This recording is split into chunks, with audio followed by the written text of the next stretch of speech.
Hi, my name is Abigail Noss, and I'm here to tell you how to become a registered nurse. So, a registered nurse is a medical professional who provides hands-on care in medical and community settings.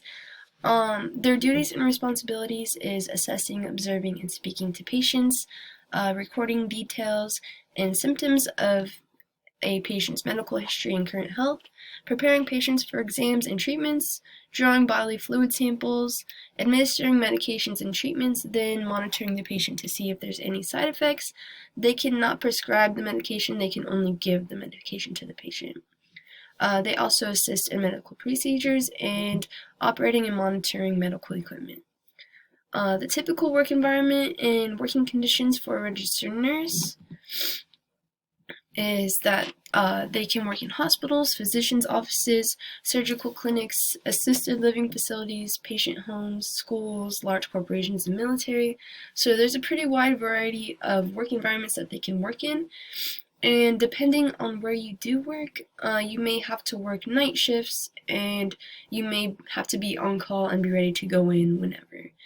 Common populations. So, registered nurses work with youth to the aging population and everything in between.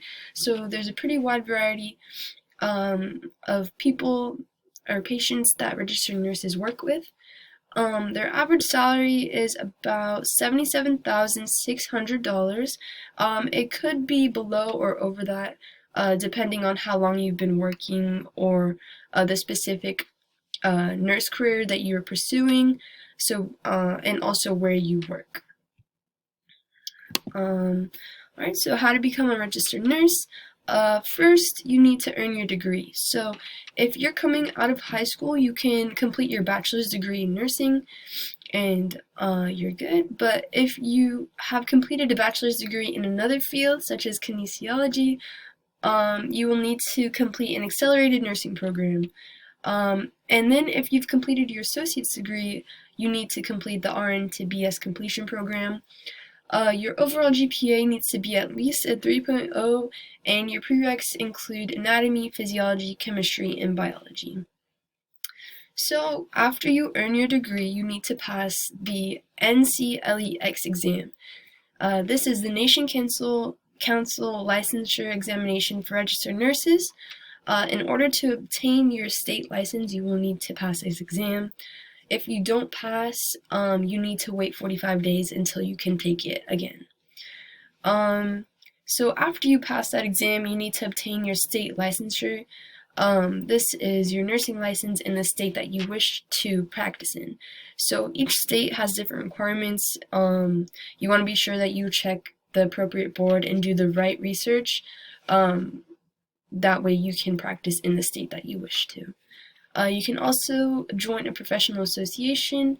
There's American Academy of Nursing that I provided in this PowerPoint. The link is right there, and right below the link is the website, just in case. So I did interview a registered nurse. Her name is Kimberly Tan.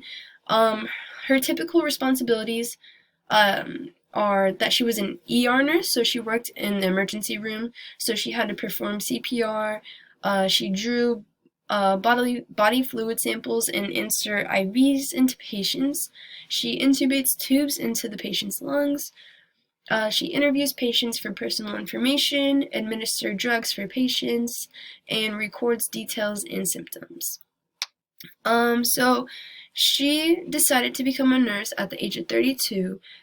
Before that, she was a stay-at-home mother and just wanted to stay home to support and provide for the children. But things changed, and her partner had to separate, so she needed a new way to support her children. So at age 32, she went to community college and got an AA degree in nursing, and she now has a bachelor's and a master's degree in nursing. Her favorite part of her career is saving lives, especially children and younger adults. Her least favorite part is when homeless people come into the ER and take advantage of the healthcare. She just says that they get a little rowdy and demanding. So she sees her job changing in the next 10 years by she wants to go into the management side of the emergency room rather than in the patient care. it's going to be more paperwork and bookwork for her.